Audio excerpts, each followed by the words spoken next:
Hello guys, in today's lecture we are going to talk about remaining numericals on the heat. Last lecture में मैंने जब exercise discuss किया था उसमें मैंने numericals discuss नहीं किए थे because I was waiting for the next lecture to discuss the numericals. Numericals discuss करने हमें आज heat chapter के।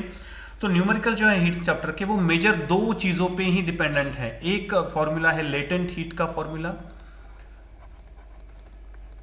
ठीक है, लेटेंट हीट के फॉर्मूला पे डिपेंडेंट है, और दूसरा है स्पेसिफिक हीट का फॉर्मूला। इन दो फॉर्मूलाज पे ही पूरे के पूरे हीट चैप्टर के न्यूमेरिकल्स डिपेंडेंट है। सो स्पेसिफिक हीट, ठीक है ना, स्पेसिफिक हीट पे। अब ये जो लेटेंट हीट होती है, ये लेटेंट हीट पिक्चर में कब आती है? व्हेन स्टेट चेंजेस, ठीक है ना, स्टेट चेंजेस, तब ये लेटेंट हीट पिक्चर में आती है। और स्पेसिफिक हीट कब पिक्चर में आती है?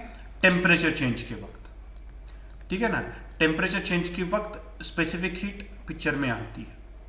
अब लेटेंट हीट का फॉर्मूला है, अगर मेरे पास m मास है तो उसको अगर मुझे कन्वर्ट करना है तो वो मास का total latent heat, total heat कितनी लगेगी मुझे? m multiplied by l। 1 kg होगा तो l, 2 kg होगा तो 2l एंड सो ऑन, ठीक है ना। यानी m मास मेरे पास है तो उसको स्टेट चेंज करवाने के लिए मुझे m इंटू एल इतनी लेटेंट हीट लगेगी। वो स्टेट चेंज अगर सॉलिड टू लिक्विड है तो लेटेंट हीट ऑफ फ्यूजन लगेगा मुझे, ठीक है ना, लेटेंट हीट ऑफ फ्यूजन लगेगा। एंड अगर सॉलिड टू लिक्विड है या फिर लिक्विड टू सॉलिड है, बोथ वेज, ठीक है ना, लेटेंट हीट ऑफ फ्यूजन की वैल्यू लगेगी मुझे। एंड अगर वो स्टेट चेंज जो है वो लिक्विड टू गैस है, लिक्विड टू गैस है या फिर गैस टू लिक्विड है, इन बोथ वेज मुझे लेटेंट हीट ऑफ वेपोराइजेशन लगने वाला है, ठीक है ना। सो लेटेंट हीट ऑफ वेपोराइजेशन लगेगा मुझे। ये लेटेंट हीट पिक्चर में आ जाता है। ये फॉर्मूला सबसे इंपॉर्टेंट है। m मास के लिए कितनी लेटेंट हीट लगती है? m into L. दूसरा है स्पेसिफिक हीट। स्पेसिफिक हीट कब पिक्चर में आती है? टेम्परेचर चेंज के वक्त। स्पेसिफिक हीट का फॉर्मूला क्या है? Total heat required to change the temperature is equal to Q is equal to mc delta T। यहाँ पे डेल्टा T क्या होता है? Delta T is T2 minus T1, T2 minus T1, final temperature minus initial temperature, ठीक है। So T2 minus T1, so delta T।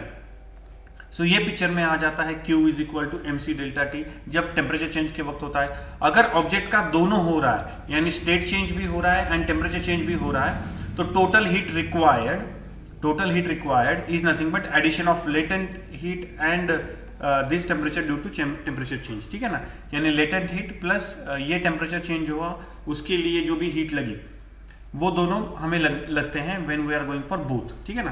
तो इस पे डिपेंडेंट सारे के सारे न्यूमेरिकल्स हैं इन द हीट। तो हम एक एक सॉल्व करना शुरू कर देते हैं। लास्ट लेक्चर में हमने थियोरी डिस्कस की थी, इस लेक्चर में हम न्यूमेरिकल डिस्कस करेंगे, ठीक है। तो first numerical is okay. So equal heat is given to two objects A and B of mass 1 gram. Temperature of A increased by 3 degree Celsius, temperature of B by 5 degree Celsius. Which has more specific heat? अब मुझे पता है कि temperature change करने के लिए heat कितनी लगती है? Q is equal to mc into delta T, ठीक है, mc इंटू डेल्टा टी। तो स्पेसिफिक हीट, ये C जो है वो स्पेसिफिक हीट है, तो मैं अगर CA कंसिडर करूं तो by the above formula CA is equal to Q divided by CA is equal to Q divided by MA into delta T, change in temperature, ठीक है ना, MA इंटू डेल्टा टी। सो QA यानी A को कितनी heat दी? CB is equal to, सो यहाँ पे मुझे पता है कि CA is equal to QA अपन MA इंटू, तो delta T change in temperature कितना हुआ? A के लिए change in temperature 3 degree Celsius, so QA divided by MA into 3, और दूसरा CB is equal to QB divided by MB into, directly लिख देता हूं 5। तो अब दोनों केसेस अगर कंसिडर करोगे आप, तो दोनों केसेस में इक्वल हीट दी गई है। सो इसका मतलब QA is equal to QB है एंड इक्वल मास भी है उनका, सो इसलिए MA is equal to MB है। तो इसका मतलब CB इज इक्वल टू, ये वाला रेशियो सेम है दोनों के लिए, ये वाला रेशियो सेम है। तो यहाँ पे डिनोमिनेटर में 3 है, यहाँ पे डिनोमिनेटर में 4 है। जिसका डिनोमिनेटर छोटा होगा वो वैल्यू बड़ी होगी, जिसका डिनोमिनेटर बड़ा होगा वो वैल्यू छोटी होगी। इसका मतलब C A is greater than C B, यानी स्पेसिफिक हीट कैपेसिटी किसकी बड़ी होगी, स्पेसिफिक हीट कैपेसिटी किसकी बड़ी होगी, ए की बड़ी होगी। दूसरा सी ए अपॉन सी बी अगर मैं करूंगा तो C A upon C B equal to, मुझे पता है Q A upon M A into 3 whole divided by Q B divided by M B into 5, ठीक है ना, एम बी इंटू 5। तो यहाँ पे Q A Q B same है बिकॉज दोनों को same amount of equal amount of heat दी गई है। एम ए और एम बी दोनों सेम 1 ग्राम के हैं, सो ये 5 गोल घूम के ऊपर चला जाएगा, so it will be 5/3। So C A upon C B is equal to 5 divided by 3, 5 divided by 3। So answer is 5 divided by 3। So A की स्पेसिफिक हीट बड़ी होगी, that too with 5 divided by 3, यानी मुझे answer final कैसे लिखना पड़ेगा, I have to write the answer as C A is equal to 5/3 into C B, यानी C B से 5/3 फैक्टर सी ए बड़ा है, ठीक है। सो this is the final answer. Next question try करते हैं, ठीक है। Liquid ammonia in ice factory for making ice from water. If water at 20 degree Celsius is to be converted into 2 kg of ice at 0 degree Celsius, how many grams of ammonia to be evaporated? अब देखो यहाँ से आगे जो examples आएंगे ना, तो उसमें बेसिकली हम 2 अलग अलग चीजें मिक्स करेंगे, 2 अलग अलग चीजें ऑफ डिफरेंट टेम्परेचर्स। तो उनमें जो भी चेंजेस होंगे, उन चेंजेस की वजह से हीट का जो एक्सचेंज होगा, हम उसके बारे में बात करने वाले हैं। तो यहाँ पे लिक्विड अमोनिया बोला है, ठीक है, और वो किस में मिक्स कर रहे हैं हम लोग, वाटर में मिक्स कर रहे हैं, ठीक है। यानी यहां पे कौन है, अमोनिया है, ठीक है, अमोनिया है एंड वाटर है, अमोनिया है एंड वाटर है। अमोनिया को क्या क्या हो रहा है, अमोनिया जो लिक्विड फॉर्म में था वो सॉलिड फॉर्म में कन्वर्ट हो रहा है, सॉरी लिक्विड फॉर्म में नहीं था, सॉरी। लिक्विड अमोनिया जो होता है वो रूम टेम्परेचर पे गैसेस फॉर्म में होता है, तो लिक्विड फॉर्म है, इसका मतलब उसका टेम्परेचर बहुत कम है, तो वो किस में कन्वर्ट होगा, गैसेस फॉर्म में, यानी लिक्विड अमोनिया, ठीक है, तो गैसेस फॉर्म में कन्वर्ट होगा। यानी अब ठीक से देखना एक्चुअली ये प्रोसेस कैसे होती है। प्रोसेस ऐसे होती है कि एक टैंक में पानी भरा जाता है, ठीक है ना, एक टैंक में पानी भरा जाता है, उसमें से एक पाइप निकाला जाता है, वो वाला जो पाइप होता है उसमें से लिक्विड अमोनिया जो होता है वो एक लिक्विड अमोनिया फ्लो होता है, एंड ये वाला जो सिलेंडर होता है, ये वाला जो कंटेनर होता है, इस कंटेनर में वाटर होता है, इस कंटेनर में वाटर होता है। अब ये वाला जो कंटेनर, ये वाला जो वाटर होता है, पूरा का पूरा कंटेनर में जो भी वाटर होता है उसके थ्रू लिक्विड अमोनिया जाता है। अब ये जो लिक्विड अमोनिया होता है, इसका नेचुरल स्टेट जो होता है वो गैसेस होता है, रूम टेम्परेचर पे गैसेस स्टेट होता है। इसका मतलब मैं टेम्परेचर कम करके उसको लिक्विड में कन्वर्ट कर चुका हूँ। जैसे लिक्विड अमोनिया उसमें से फ्लो होता है, वो जो लिक्विड अमोनिया होता है, it tries to get the heat from the surrounding. तो इस कंटेनर में से जाते वक्त वो क्या करता है, उस पानी में से हीट ले लेता है और वो खुद को गैसेस फॉर्म में कन्वर्ट कर देता है। हीट लेने की वजह से यहाँ पे जो भी वाटर होता है that gets converted into ice, ठीक है ना, वो कन्वर्ट हो जाता है आइस में। यानी प्रोसेस कैसे होगी देखो, यानी जैसे ही उन दोनों का मैं मिक्सिंग करने की कोशिश करूंगा, ठीक है ना, फिजिकल मिक्सिंग नहीं होता है, लेकिन लिक्विड अमोनिया का पाइप जो होता है that goes through the container, ठीक है ना। तो लिक्विड अमोनिया जो होगा वो हीट एब्सॉर्ब करेगा and will get converted into gases. Water क्या होगा, वाटर जो होगा वो पहले 20 डिग्री सेल्सियस का वाटर है, देखो ठीक से 20 डिग्री सेल्सियस का वाटर है। 20 डिग्री सेल्सियस का वाटर जो होगा वो पहले क्या करेगा, टेम्परेचर चेंज करेगा, टेम्परेचर चेंज करेगा, ठीक है ना, टेम्परेचर चेंज करेगा कहां से कहां तक, 20 degree Celsius to 0 degree Celsius. उसके बाद स्टेट चेंज करेगा, ठीक है ना, स्टेट चेंज करेगा। यहां पे क्या हो रहा है, ये सिर्फ क्या कन्वर्ट कर रहा है, लिक्विड टू गैस में कन्वर्ट हो रहा है, यानी सिर्फ ये क्या कर रहा है, स्टेट चेंज कर रहा है, ठीक है ना, ये क्या कर रहा है, सिर्फ स्टेट चेंज कर रहा है। क्योंकि वो लिक्विड से गैस में कन्वर्ट हो जाएगा, then it will go out of the whole mixture में से बाहर निकल जाएगा वो, इसलिए अमोनिया का टेम्परेचर चेंज में कोई पार्टिसिपेशन नहीं होगा, वो क्या होगा, सिर्फ स्टेट चेंज में पार्टिसिपेशन होगा। तो अब यहां पे क्या होगा, total amount of heat absorbed by the ammonia will be the total amount of heat given by the, ठीक है ना, given by the water, given by the water. तो जितनी हीट अमोनिया ने एब्सॉर्ब की उसकी वजह से उसका सिर्फ स्टेट चेंज हुआ, लेकिन वाटर ने जितनी हीट रिलीज की उसकी वजह से उसका टेम्परेचर चेंज भी हुआ एंड स्टेट चेंज भी हुआ। ठीक है, तो अब मैं जब इक्वेशन रखना शुरू कर देता हूं तो जितनी हीट वाटर ने रिलीज की उतनी हीट अमोनिया ने एब्सॉर्ब की। तो यहां पे मैं ऐसे लिखूंगा, total amount of heat absorb by the ammonia, heat absorbed by ammonia equal to heat released by water, heat released by water। अब heat absorb by the ammonia, तो हीट जो एब्सॉर्ब की अमोनिया ने तो वो किस लिए यूटिलाइज हुई, तो वो पूरी की पूरी हीट यूटिलाइज हुई उसका स्टेट चेंज करने के लिए। ठीक है ना, तो वो कन्वर्ट करेंगे हम, उसको बोलेंगे सपोज Q1 कंसिडर करेंगे, तो इक्वल टू यहां पे Q2 यानी स्टेट चेंज हुआ। ठीक है ना, पहले टेम्परेचर चेंज हुआ, पानी का पहले टेम्परेचर चेंज हुआ। सो temperature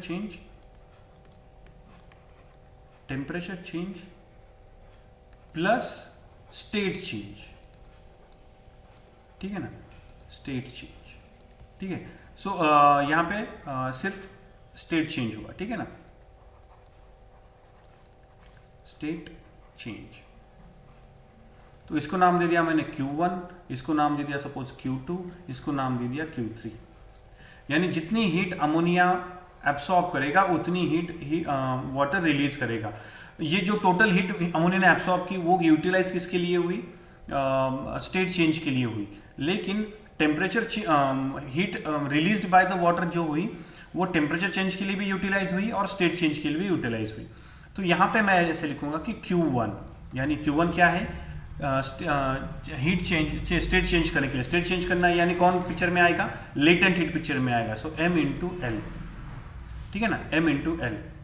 so equal to mass of ammonia multiplied by latent heat of ammonia.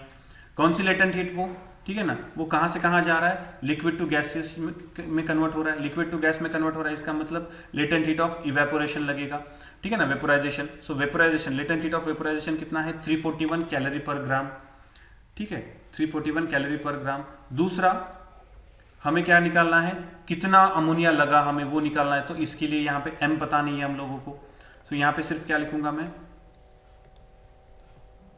M multiplied by 341।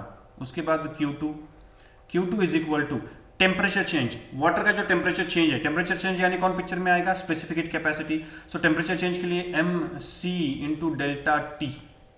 ठीक है ना, सो M मास, कितना मास का टेम्परेचर कन्वर्ट चेंज हुआ, कितने मास का टेम्परेचर चेंज हुआ, 2 kg मास का टेम्परेचर चेंज हुआ। ठीक है ना, सो 2 kg मास का टेम्परेचर चेंज हुआ। तो यहाँ पे क्या लिखूंगा मैं, 2 multiplied by specific heat capacity of the water कितनी होती है, specific heat capacity 1 multiplied by state change कहां से कहां हुआ, 20 degree to 0 degree Celsius. So change in temperature 20, सही है ना, 20 डिग्री टू 0 डिग्री हुआ ना, 20 degree to 0 degree Celsius. So change in temperature कितना हुआ, 20। सो ये कितना हुआ, 40। अगेन Q3 क्या है, Q3 इज स्टेट चेंज। ठीक है ना, स्टेट चेंज क्या हुआ, स्टेट चेंज, वाटर कन्वर्ट हो गया आइस में। वाटर किस में कन्वर्ट हो गया, आइस में। सो स्टेट चेंज यानी कौन पिक्चर में आएगा, लेटेंट हीट। सो ML, सो M इंटू एल। सो मास कितना है, अगेन 2 kg का जो वाटर था वो कन्वर्ट हुआ। So 2 multiplied by latent heat कितनी होती है, लेटेंट हीट ऑफ यहाँ पे कौन सी लेटेंट हीट लगेगी, liquid got converted into ice. So यहाँ पे लेटेंट हीट ऑफ फ्यूजन लगेगा। So what is the latent heat of fusion of water. ठीक है, so latent heat of fusion of water कितना होता है, 80 होता है। सो ये कितना हुआ, 160। तो यहाँ पे मैं इक्वेट करूंगा दोनों को। सो क्या मिलेगा मुझे, Q1 plus Q2, sorry Q1 is equal to, Q1 must be equal to Q2 plus Q3। Q1 कितना है आपका, 341 into M, which is nothing but 40 plus 160। तो इसको सॉल्व करूंगा तो M कितना मिलेगा, M will be equal to 200 divided by 341। So 200 divide by 341 करने के बाद मुझे आंसर कितना मिलेगा, the answer will be 0.586 kg, which can be written as 586 grams. इतना मुझे मिलेगा. सो इतना अमोनिया कन्वर्ट होगा गैस स्टेट में, और वो गैस में कन्वर्ट होके उड़ जाएगा. सो इसलिए it will not be a part of mixture. It will not be part of mixture. So this is how it is done. ठीक है. कौन कौन पहले क्या चेक करना है आप लोगों को कि कौन मिक्सचर में, ठीक है ना, मिक्सचर में कौन कौन पार्टिसिपेट कर रहा है. यहाँ पे कौन कौन कर रहा था? अमोनिया कर रहा था, वाटर कर रहा था. ठीक है. तो अमोनिया का क्या क्या हो रहा है एंड वाटर का क्या क्या हो रहा है. ठीक है ना. तो उसके हिसाब से टेम्परेचर चेंज एंड इसके बारे में आपको बात करनी पड़ेगी. ठीक है ना. और एक एग्जांपल करेंगे तो समझ में आएगा. Okay, next. Now in the next example आप ठीक से देखो. यहाँ पे इन द नेक्स्ट एग्जांपल हो क्या रहा है? A thermally insulated pot has 150 gram of ice. यानी हम क्या मिक्स कर रहे हैं? आइस मिक्स कर रहे हैं. किसके साथ कर रहे हैं? How much steam of 100 degree Celsius to be mixed with it. यानी हम क्या और क्या कर रहे हैं? स्टीम भी मिक्स कर रहे हैं. ठीक है ना. यानी आइस और स्टीम इन दोनों को मिक्स कर रहे हैं हम लोग. आइस का क्या हो रहा है? 150 gram of ice at temperature of 0 degree Celsius. ये 0 डिग्री सेल्सियस का आइस है. How much steam of 100 degree Celsius has to be mixed in it so that the water temperature of 50 degree Celsius will be obtained. अब देखो होगा क्या. Ice जो है, ठीक है ना, तो आइस हमें वाटर में कन्वर्ट होगा. यानी स्टेट चेंज हो रहा है. स्टेट चेंज हो रहा है. ठीक है ना. आइस का स्टेट चेंज हो रहा है. दूसरा, ठीक है, दूसरा क्या हो रहा है? वो हमें कितना चाहिए? 50 डिग्री सेल्सियस का पानी चाहिए. यानी सिर्फ स्टेट चेंज नहीं हो रहा. यानी ice is not just getting into converted into water, temperature change भी हो रहा है. यानी आइस में टेम्परेचर चेंज भी हो रहा है. ठीक है ना. टेम्परेचर चेंज भी हो रहा है. स्टीम का क्या हो रहा है? स्टीम भी 100 डिग्री सेल्सियस की है, तो वो भी अब वाटर में जाएगी. ठीक है ना. सो मैं अगर उसको इस पे, ठीक है ना, if I mix it with ice, तो वो क्या हो जाएगा? वो भी कन्वर्ट हो जाएगा. किस में कन्वर्ट हो जाएगा? वाटर में. यानी इसका भी स्टेट चेंज हो रहा है. ठीक है ना. इसका भी स्टेट चेंज होगा. और क्या होगा? स्टीम का स्टेट चेंज होगा और स्टीम का टेम्परेचर चेंज भी होगा, क्योंकि पहले स्टेट चेंज होगा तो 100 डिग्री सेल्सियस की स्टीम 100 डिग्री वाटर में कन्वर्ट हो जाएगी.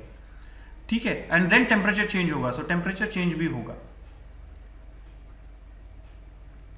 ठीक है. सो टेम्परेचर चेंज भी होगा. अब इसका मतलब मैं अगर यहां पे, ठीक है, heat required to change the temperature को अगर मैं Q1 कह दूं, ठीक है ना. सो हीट टू कन्वर्ट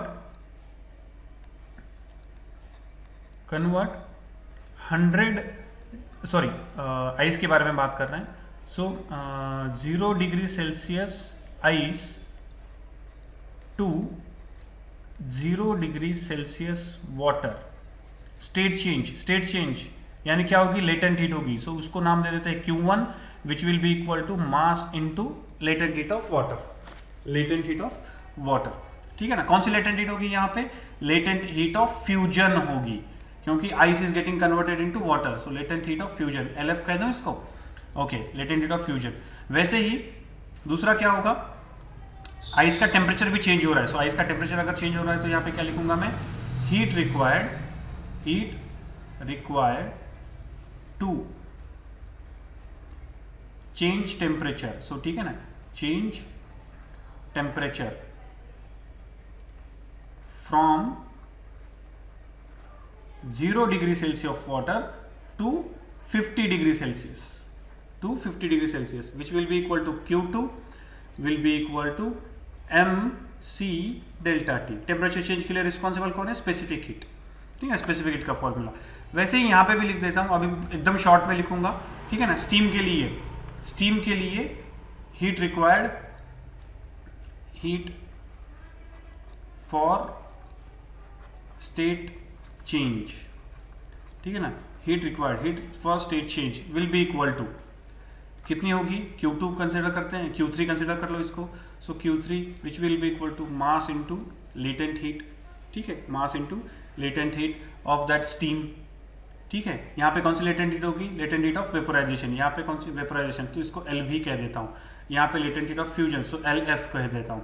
उसके बाद heat required to change the state change के लिए, and then change the temperature. So heat required to change temperature, उसको नाम दे देते हैं Q4 will be equal to mc delta T. अब होगा क्या, अब मैं क्या कर रहा हूं कि आइस पे स्टीम इंपार्ट कर रहा हूं। अगर आइस पे स्टीम इंपार्ट कर रहा हूं तो आइस जो होगा वो टेम्परेचर हीट एब्सॉर्ब करेगा एंड स्टीम जो होगी वो हीट रिलीज करेगी, ठीक है ना, हीट रिलीज करेगी और आइस हीट एब्सॉर्ब करेगा। So heat absorb bye ice will be equal to heat released by steam, ठीक है ना। तो यहां पे क्या होगा, Q1 plus Q2 is equal to Q3 plus Q4। अब यहां पे मैं लिखूंगा हीट, ठीक है ना। Q1 क्या है, लेटेंट हीट रिक्वायर्ड, सो mi कह देता हूं, मास ऑफ आइस कह देता हूं, ठीक है ना। So mi into LF plus mi C delta T will be equal to m steam, ठीक है ना, steam mass of the steam, so m steam latent heat of vaporisation plus m steam C into delta T, ठीक है। अब यहां पे हम values put करना शुरू कर देंगे। अब यहां पे वैल्यूज पुट कर दो, तो क्या क्या वैल्यूज है मेरे पास, ठीक से देख लो।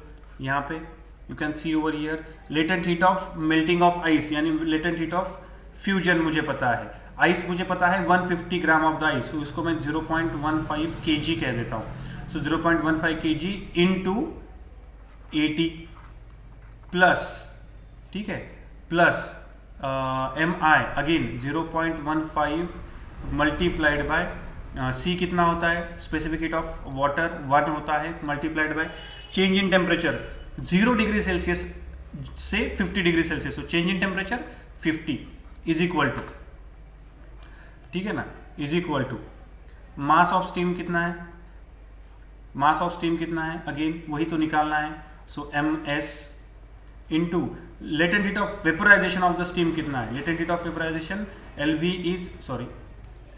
Is 540, so 540 plus again mass of steam into 1 into delta T, कितना टेम्परेचर चेंज हो रहा है, 100 डिग्री टू 50 डिग्री हो रहा है, सो कितना मिलेगा 50। ये 50 कहाँ से आया, ठीक से देखना, 0 टू 50 टेम्परेचर चेंज के लिए मैंने ये लिया हुआ है, और यहाँ पे क्या हो रहा है 100 टू 50 डिग्री सेल्सियस के लिए हो रहा है, ठीक है। So which will be equal to, अब इसको पूरा सॉल्व करो, ठीक है ना, तो पूरा सॉल्व करने के बाद whatever the answer I am going to get, ठीक है ना, उसको चेक करो। ms, सो ms यानी mass of the steam required to put on the ice to create a mixture of 50 degree Celsius, ms, तो उसका answer जो है वो आपके बुक के आंसर के साथ एब्सोल्युटली टैली करता है, यू कैन चेक इट, ठीक है ना, आप चेक कर सकते हो। सो 33 ग्राम उसका आंसर होगा, आंसर विल बी 33 ग्राम, ठीक है ना। कैलकुलेशन का पार्ट मैं आप पे छोड़ देता हूँ। गुड, सो नेक्स्ट वाला एक पार्ट है, लास्ट वाला क्वेश्चन करते हैं। लास्ट वाला क्वेश्चन ठीक से करेंगे, ठीक से पढ़ लो। लास्ट वाला क्वेश्चन क्या दिया हुआ है, कैलोरीमीटर का क्वेश्चन है, ठीक से देख लेना। What is the question given कि कैलोरीमीटर ऑफ मास 100 ग्राम, ठीक है ना, calorimeter of mass 100 gram and specific heat 0.1 kilo calorie पर केजी पर डिग्री सेल्सियस, किलो कैलोरी पर केजी पर degree Celsius. It contains 250 gram of liquid at 30 degree Celsius having specific heat of 0.4 kilocalorie per kg per degree Celsius. If we drop a piece of ice of mass 10 gram at 0 degree Celsius, what will be the temperature of mixture? ठीक है ना, तो final temperature of the whole mixture is going to be same. अब सिर्फ होगा क्या, देखो ठीक से, सिर्फ होगा क्या, यहां पे कौन कौन है, आइस है, फ्लूइड है, जो भी अंदर फ्लूइड है कैलोरीमीटर के, एंड कैलोरीमीटर है, ठीक है ना, आइस है, फ्लूइड है एंड कैलोरीमीटर है। ओके, सो आइस जो होता है, आइस का क्या होगा, अब मैं अंदर ड्रॉप कर देता हूं तो आइस का स्टेट चेंज भी होगा, स्टेट चेंज भी होगा, ठीक है, एंड टेम्परेचर चेंज भी होगा, दोनों होंगे, टेम्परेचर चेंज भी होगा। फ्लूइड का क्या होगा, फ्लूइड का सिर्फ टेम्परेचर चेंज होगा, ठीक है ना, फ्लूइड का क्या होगा, सिर्फ टेम्परेचर चेंज होगा। एंड कैलोरीमीटर का भी सिर्फ क्या होगा, टेम्परेचर चेंज होगा, स्टेट चेंज नहीं होगा, ठीक है, टेम्परेचर चेंज होगा। अब आइस जो होगा, आइस जितनी हीट रिलीज करेगा उतनी की उतनी हीट फ्लूइड एंड कैलोरीमीटर लेंगे, या फिर उल्टा बोला जा सकता है, फ्लूइड और कैलोरीमीटर हॉट ऑब्जेक्ट्स हैं कंपेयर टू आइस, ये कूल ऑब्जेक्ट है, ठीक है। सो ये दोनों मिला के जो हीट होगी वो इसको देंगे, ठीक है ना, दोनों मिला के जो भी हीट होगी वो आइस को देंगे, यानी total heat absorb by the ice is exactly equal to the total heat provided by the fluid and calorimeter, ठीक है। और एक इंटरेस्टिंग पार्ट है कि फ्लूइड जो है अंदर वो 30 डिग्री सेल्सियस पे है, तो अगर फ्लूइड 30 डिग्री सेल्सियस पे है तो कैलोरीमीटर जो होता है, कैलोरीमीटर का भी टेम्परेचर कितना कंसिडर किया जाता है, 30 डिग्री सेल्सियस। यहाँ पे वो छोटा सा एम्बिग्यूटी हो सकती है, so I am just clearing it out, ठीक है ना। सो अब यहाँ पे आइस का क्या हो रहा है, टेम्परेचर चेंज भी हो रहा है, स्टेट चेंज भी हो रहा है। सो स्टेट चेंज के लिए आइस का Mi into L F latent heat of fusion plus MIC into delta T will be equal to, ठीक है ना, विल बी इक्वल टू, यहाँ पे क्या होगा, टेम्परेचर फ्लूइड का टेम्परेचर चेंज होगा, so MFC into delta T plus MC calorimeter का मास, ठीक है ना, कैलोरीमीटर का mass, calorimeter MC into C into delta T, ठीक है। अब दोनों के लिए, किसके लिए, कैलोरीमीटर के लिए एंड ये जो कैलोरीमीटर, फ्लूइड एंड ये वाला जो आइस है, इन तीनों के लिए final temperature is going to be same, because isothermal equilibrium आने तक वो एक दूसरे को हीट एक्सचेंज करते रहेंगे, ठीक है ना। सो मैं सॉल्व करना शुरू कर देता हूँ। मास ऑफ आइस मुझे दिया है, ठीक है ना। सो मास ऑफ आइस इज यहाँ पे 10 ग्राम दिया हुआ है, सो मैं इसको क्या ले लेता हूँ, 0.01 ले लेता हूँ। यहाँ पे डायरेक्टली 10 ग्राम लिया तो भी चलेगा, बिकॉज यहाँ पे भी मास है, यहाँ पे भी मास है, यहाँ पे भी मास है, यहाँ पे भी मास है, और सारे के सारे मास ग्राम में अगर हैं तो मैं सभी ओर से 10⁻³ कॉमन लेके कट कर सकता हूँ। सो इसलिए यहाँ पे मैं इसको डायरेक्टली 10 ही ले लेता हूँ, पॉइंट का झंझट नहीं रहेगा। सो 10 multiplied by latent heat of fusion, ठीक है ना, latent heat of fusion of water कितनी है, latent heat of fusion of water यहाँ पे है, latent heat of melting of ice 80 है, ठीक है ना। सो 80 मैंने ले लिया है, ठीक है ना, यहाँ पे दिया हुआ है, ये देखो यहाँ पे दिया हुआ है, सो वही यूज कर रहा हूँ मैं, ठीक है ना। 80 प्लस मास ऑफ आइस दिया हुआ है, मास ऑफ आइस कितना है, ठीक है ना, again 10 multiplied by change in temperature, latent heat, specific heat capacity 1 multiplied bye, यहाँ पे आएगा एक्चुअली इनिशियल टेम्परेचर उसका कितना है, 0 डिग्री सेल्सियस, और फाइनल टेम्परेचर पता नहीं है, इसलिए T-0, ठीक है, T-0।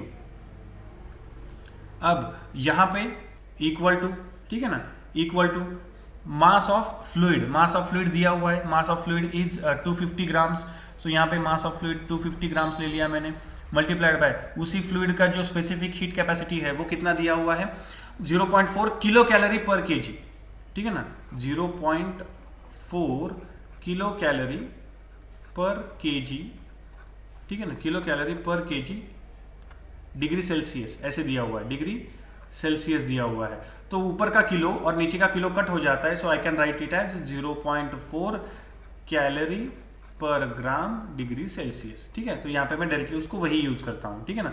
सो 0.4 मैंने डायरेक्टली यूज कर दिया, मल्टीप्लाइड बाय डेल्टा टी, उसका इनिशियल टेम्परेचर पता है मुझे, फाइनल टेम्परेचर नहीं पता है, सो मैं यहाँ पे क्या लिख दूंगा, 30 - T लिख दूंगा, ठीक है ना। फाइनल टेम्परेचर पता नहीं मुझे कितना है उसका, सो 30 - T कर दिया मैंने। उसके बाद प्लस यहाँ पे MC डेल्टा टी लगेगा, सो MC कैलोरीमीटर का मास कितना दिया हुआ है, 100 ग्राम मास दिया हुआ है, सो 100 मल्टीप्लाइड बाय कैलोरीमीटर का स्पेसिफिक हीट कितना दिया हुआ है, 0.1 दिया हुआ है, मल्टीप्लाइड बाय कैलोरीमीटर का इनिशियल टेम्परेचर 30 है, फाइनल टेम्परेचर T, ठीक है ना। सो अब ये वाला जो इक्वेशन है, ये वाला इक्वेशन पूरा सॉल्व करो, सॉल्यूशन मैं आपके पास रख देता हूँ, T फाइनल आपको मिलना चाहिए 20.8 डिग्री सेल्सियस, ये फाइनल T की वैल्यू मिलनी चाहिए आपको, ठीक है ना। यहाँ का आंसर जो है ये एब्सोल्युटली सही आंसर है, you can check it out. So this is how the questions of the heat are done. ये आपका हीट के क्वेश्चंस ऐसे किए जाते हैं। ये बहुत टिपिकल क्वेश्चंस होते हैं। यहाँ पे दो चीज़ें मिक्स की जाती हैं एंड आपको पता करना है कि दो चीज़ें मिक्स करने के बाद पहली वाली चीज़ और दूसरी वाली चीज़ में से पहली वाली चीज़ जो है उसका state change and temperature change दोनों हो रहा है कि सिर्फ स्टेट चेंज हो रहा है कि सिर्फ टेम्परेचर चेंज हो रहा है। सिमिलरली फॉर द दूसरी चीज़ के लिए भी वही हो रहा है। दो चीज जब मिक्स करते हैं तो hotter object to cooler object basically heat transfer होता है till the temperature of both gets same.